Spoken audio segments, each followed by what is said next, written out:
Craving that Diablo-style loot grind, but only have 10 minutes to spare? Eternium delivers demon slaying and shiny loot in snack-sized portions. So, grab a coffee and let's see how enjoyable Eternium is and if I would recommend playing it. Released in 2014 by a small studio called Making Fun, Eternium started on mobile and later got a PC port on Steam in 2023. One major goal of the Making Fun team is making sure that there is no pay-to-win ruining the game, which is quite honorable. The art style of the game leans heavily towards that chunky, colorful Torchlight look. Bright spell effects, exaggerated armor, and comic-styled enemy design. It's approachable, has the flattest learning curve ever, and it doesn't take itself too seriously. Gameplay-wise, think of it as Diablo Light. When it comes to classes, you can choose to play either a warrior, your tanky melee bruiser, the bounty hunter, which is your ranged agility character, or a mage, your spell-casting glass cannon. For my first playthrough, I decided to play the warrior. In Eternium, you're clicking through hordes of skeletons, demons, robots, watching numbers fly and picking up loot.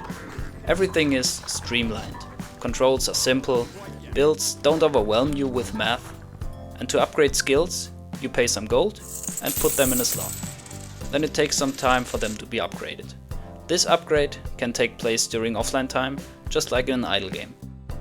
The core gameplay loop of Eternium is very satisfying. Run one of the various instant maps, occasionally beat a boss, get showered with gear, and feel stronger. Then repeat. To get better gear, you can craft, you can upgrade, and you can simply loot good stuff from chests.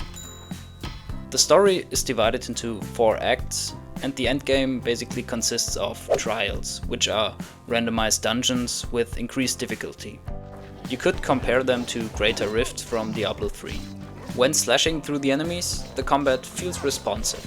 You mainly focus on AoE spells, and in boss fights you basically dodge AoE spells of the boss and the big hits, and otherwise face tank the big boy and spam your abilities. And honestly, as simple as it is, that loop can be just as addictive as it is in the big budget titles. That said, Eternium doesn't escape its mobile roots. On PC, looting feels clunky, because the game was clearly designed for touchscreen drag and tap. Clicking around for gold or gems just doesn't have the same fluid feel as the action combat and loot mechanics of Path of Exile or Diablo. And while the simplicity makes it accessible, it also makes things feel very basic at times. If you've spent hundreds of hours min-maxing in Diablo or Path of Exile, you might find Eternium's system more like a shallow pool than a deep ocean. Let's talk about the monetization. Gems are the game's premium currency, and the game isn't shy about waving them in your face. Chests, crafting, storage, many features quickly bump into that spent gems wall. And this starts very early. You want more inventory space? Gems. You want faster upgrades? Gems. You want more skills? Gems.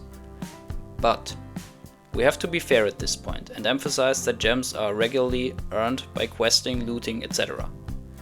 As mentioned earlier, the developer's philosophy is staying true to avoid pay to win. Spending money on gems reduces the time spent on upgrades significantly, but at least you can achieve anything in the game without spending if you grind hard enough. And since the game is single player focused, it doesn't really matter at which pace you progress. So, is it worth your time? If you're looking for a polished, bite-sized action RPG with Torchlight's colorful aesthetics and Diablo's loot-driven action, Eternium might scratch the itch. Just don't expect too much complexity and content from the game. You will most probably look at it as a filler game that will be played mostly mobile. It's fun in the moment, satisfying in short bursts, but maybe not the kind of game you will sink hundreds of hours into. I hope you liked that review. Thank you very much and see you soon.